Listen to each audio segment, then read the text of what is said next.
Assalamualaikum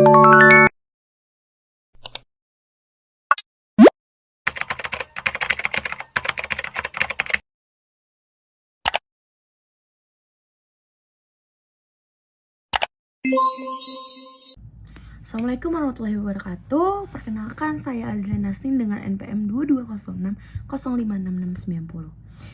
Biodegradasi polimer merujuk pada proses pemecahan atau dekomposisi polimer menjadi komponen-komponen yang lebih sederhana dan akhirnya menjadi zat-zat yang lebih alami di lingkungan.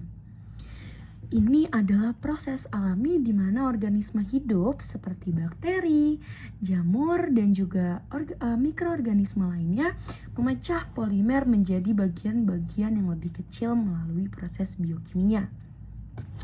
Nah, proses biodegradasi polimer secara alami umumnya terjadi dalam beberapa tahap. Yang pertama itu ada tahap inisiasi. Tahap pertama dimulai dengan proses di mana enzim atau mikroorganisme pertama kali berinteraksi dengan polimer. Ini bisa terjadi karena adanya kondisi lingkungan yang mendukung pertumbuhan mikroorganisme, seperti kelembaban, panas, dan juga ketersediaan nutrisi. Lalu yang kedua itu ada degradasi. Setelah inisiasi, enzim atau mikroorganisme memulai proses degradasi polimer. Enzim yang dihasilkan oleh mikroorganisme dapat memecah ikatan polimer menjadi bagian-bagian yang lebih kecil. Seiring waktu, molekul-molekul polimer akan dipecah lagi menjadi fragmen-fragmen yang lebih kecil. Lalu yang ketiga itu ada mineralisasi. Tahap terakhir dari proses biodegradasi melibatkan transformasi fragmen-fragmen tersebut menjadi senyawa-senyawa yang lebih sederhana seperti air, karbon dioksida, metana, dan senyawa organik lainnya. Proses ini mengarah pada integrasi molekul-molekul yang dihasilkan dari degradasi polimer ke dalam siklus alami materi organik di lingkungan. Proses biodegradasi polimer secara alami dapat bervariasi tergantung pada jenis polimernya, kondisi lingkungan tempat polimer tersebut terpapar, dan bahkan jenis mikroorganisme yang terlibat dalam proses ini. Sejumlah faktor seperti suhu, kelembapan, pH, serta komposisi dan struktur kimia polimer juga dapat mempengaruhi kecepatan dan efisiensi proses biodegradasi. Penting untuk dicatat bahwa tidak semua polimer dapat mengalami biodegradasi dengan cepat atau bahkan secara alami. Beberapa polimer sintesis tidak mudah terurai oleh mikroorganisme di alam, yang mengakibatkan akumulasi limbah plastik yang bertahan lama di lingkungan. Oleh karena itu, pengembangan polimer ramah lingkungan yang dapat lebih mudah terdegradasi secara alami telah menjadi fokus penelitian untuk mengurangi dampak limbah polimer terhadap lingkungan. Nah, terdapat sejumlah faktor yang mempengaruhi laju biodegradasi polimer. Faktor-faktor ini dapat mempengaruhi seberapa cepat sih atau lambat polimer dapat terurai menjadi komponen-komponen yang lebih sederhana oleh mikroorganisme atau enzim. Beberapa faktor kunci yang berperan dalam laju biodegradasi polimer antara lain, yang paling pertama pastinya jenis polimer itu sendiri.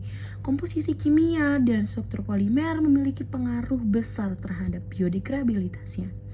Beberapa polimer lebih mudah terurai daripada yang lain. Misalnya, polimer alami seperti polyester alifatik akan lebih mudah terdegradasi dibandingkan dengan polimer sintesis seperti polietilena atau polistirena. Lalu yang kedua, ukuran dan bentuk. Area permukaan polimer mempengaruhi laju biodegradasi. Polimer yang memiliki ukuran yang lebih kecil atau memiliki bentuk yang lebih terbuka cenderung terurai lebih cepat karena memberikan akses yang lebih baik bagi mikroorganisme dan enzim untuk melakukan degradasi itu sendiri. Lalu yang ketiga, ada suhu.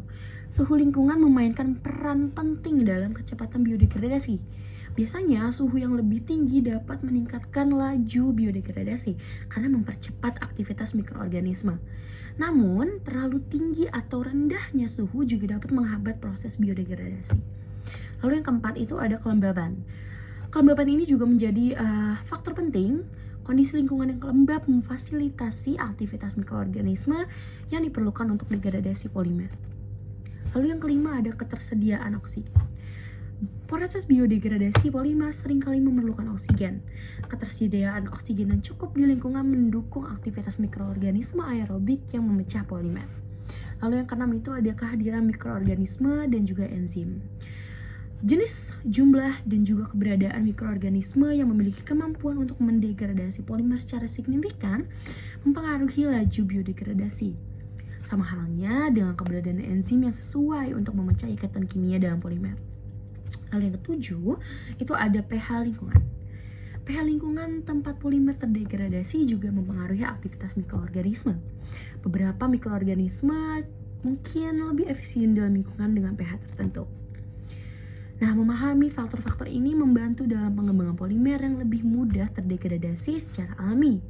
Upaya untuk merancang polimer yang ramah lingkungan dan lebih mudah terurai dapat mempertimbangkan faktor-faktor ini agar limbah polimer dapat diminimalkan dan dampak negatifnya terhadap lingkungan dapat kita kurangi. Yang ketiga, mikroorganisme memiliki peran kunci dalam proses biodegradasi polimer. Karena mereka adalah agen biologis utama yang bertanggung jawab atas pemecahan dan penguraian polimer menjadi komponen-komponen yang lebih sederhana. Beberapa mikroorganisme seperti bakteri, jamur memiliki kemampuan alami untuk menghasilkan enzim yang dapat memecah ikatan kimia dalam struktur polimer. Inilah mekanisme dasar bagaimana mikroorganisme berkontribusi dalam proses biodegradasi polimer.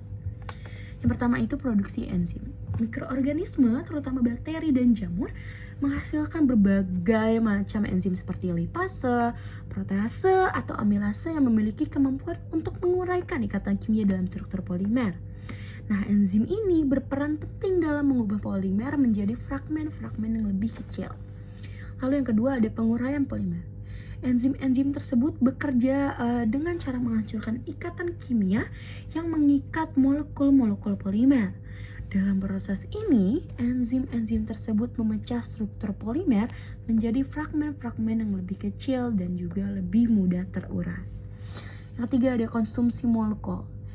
Hasil degradasi setelah polimer terurai menjadi fragmen-fragmen yang lebih kecil tadi, mikroorganisme menggunakan molekul-molekul hasil degradasi tersebut itu sebagai sumber energi atau nutrisi untuk pertumbuhan dan juga reproduksi mereka.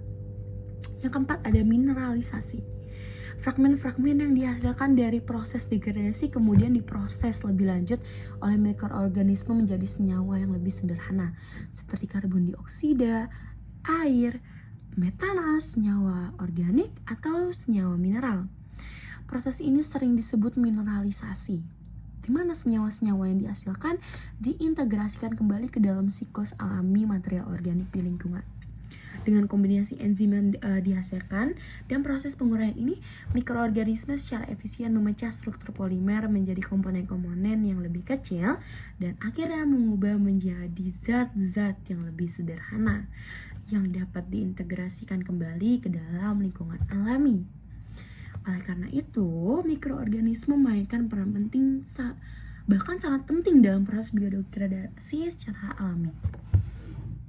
Nah, lalu selanjutnya pertanyaannya adalah perbedaan utama antara polymer biodegradable dan juga non-biodegradable. Nah, pertama itu polymer biodegradable ini dapat terdegradasi, sedangkan non-biodegradable ini tidak dapat terdegradasi. Nah, terutama terletak pada struktur kimianya nih perbedaannya teman-teman yang mempengaruhi sifat-sifat polimer tersebut dalam proses degradasi oleh mikroorganisme. Nah, yang pertama itu komposisi kimianya dulu. Polimer biodegradable seringkali terdiri dari rantai molekul yang lebih mudah terurai secara alami oleh mikroorganisme. Polimer-polimer ini umumnya memiliki ikatan kimia yang lebih mudah dipatahkan oleh enzim mikroba, seperti ikatan ester atau ikatan lain yang lebih rentan terhadap proses biodegradasi. Lalu selanjutnya non-biodegradable. Polimer non-biodegradable ini seringkali terdiri dari rantai molekul yang lebih sulit terurai secara alami oleh mikroorganisme. Struktur polimer ini cenderung memiliki ikatan kimia yang lebih stabil dan juga kurang rentan terhadap aktivitas enzim mikroba, sehingga memperlambat atau bahkan menghambat proses biodegradasi. Lalu ada karakteristik struktur molekul. Nah, pada polimer biodegradable cenderung memiliki struktur yang lebih mudah dipecah atau diuraikan oleh mikroorganisme karena memiliki rantai samping atau ikatan tertentu yang lebih rentan terhadap aktivitas enzim hidrolitik. Sedangkan ya untuk struktur non biodegradable seringkali tidak memiliki nih struktur yang mudah diuraikan sehingga lebih sulit untuk diproses oleh enzim mikroba. Lalu ada asal bahan baku. Untuk polimer biodegradable seringkali berasal dari sumber alami atau dapat dihasilkan dari bahan-bahan organik tertentu yang lebih mudah terurai secara alami dan juga lingkungan. Nah, lalu untuk polimer non-biodegradable dapat terdiri dari bahan baku alami atau sintesis, namun struktur kimianya cenderung lebih stabil dan juga kurang mudah terurai secara alami. Nah, perbedaan struktur kimia ini dapat mempengaruhi kemampuan polimer untuk mengalami proses biodegradasi. Polimer biodegradable cenderung lebih mudah terurai oleh mikroorganisme dalam lingkungan alami. Nah, sementara nih kebalikannya nih, polimer non-biodegradable memiliki struktur yang lebih stabil dan sulit terurai karena justru menyebabkan akumulasi lebih lama di lingkungan jika tidak diolah secara khusus. Nah, lalu selanjutnya kita akan membahas beberapa metode yang digunakan untuk menguji biodegradasi polimer yang memberikan pemahaman tentang sejauh mana nih polimer tersebut dapat terurai atau terdegradasi oleh mikroorganisme. Beberapa di antaranya itu seperti yang pertama, ada uji gas evolusi. Metode ini melibatkan pengukuran volume gas yang dihasilkan selama proses biodegradasi. Ketika mikroorganisme mendegradasi polimer, mereka dapat menghasilkan gas seperti karbon dioksida atau metana. Pengukuran volume gas yang dihasilkan seiring waktu dapat memberikan gambaran tentang laju degradasi polimer.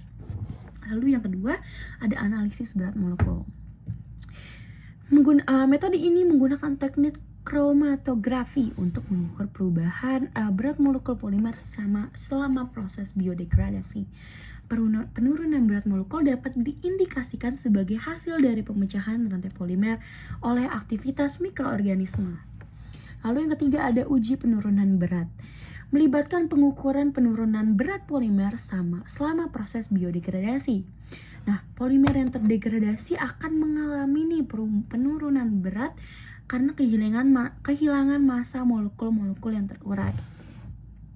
Lalu yang keempat ini ada analisis morfologi. Permukaan melalui metode ini, perubahan morfologi merupakan perubahan morfologi permukaan polimer ini dapat diamati menggunakan mikroskop elektron atau mikroskop optik. Perubahan pada permukaan polimer seperti retakan, lubang, atau perubahan struktural bisa menjadi indikasi dari proses biodegradasi. Lalu yang kelima ada analisis spektroskopi. Penggunaan teknik spektroskopi seperti spektroskopi inframerah atau FTIR dapat membantu dalam mengidentifikasi perubahan struktur kimia yang terjadi pada polimer selama proses biodegradasi. Perubahan pada spektrum inframerah dapat menunjukkan perubahan ikatan kimia dan juga komposisi polimer. Lalu yang keenam ini ada uji tanah atau air. Nah, tentunya kalau uji tanah atau air ini melibatkan penempatan sampel polimer di dalam lingkungan simulasi tanah atau air yang tentunya memiliki aktivitas mikroba. Nah, lalu kemudian pengamatan terhadap perubahan fisik dan juga perubahan kimia pada sampel polimer yang telah terdegradasi akan dilakukan.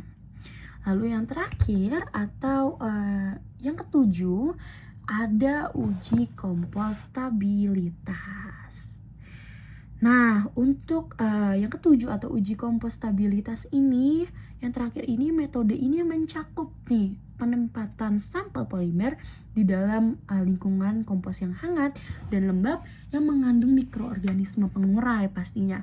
Kemudian pengamatan terhadap perubahan polimer dan efeknya terhadap lingkungan kompos yang dilakukan. Nah, Kombinasi dari beberapa metode ini seringkali digunakan untuk memberikan pemahaman yang lebih komprehensif tentang biodegradabilitas polimer, mulai dari perubahan berat molekul, struktur kimia, hingga perubahan fisiknya selama proses biodegradasi. Baik, mungkin itu saja yang dapat saya jelaskan dan saya uraikan dari 5 pertanyaan di pekan 13 ini. Kurang lebihnya mohon maaf, semoga bermanfaat. Wassalamualaikum warahmatullahi wabarakatuh dan selamat sore.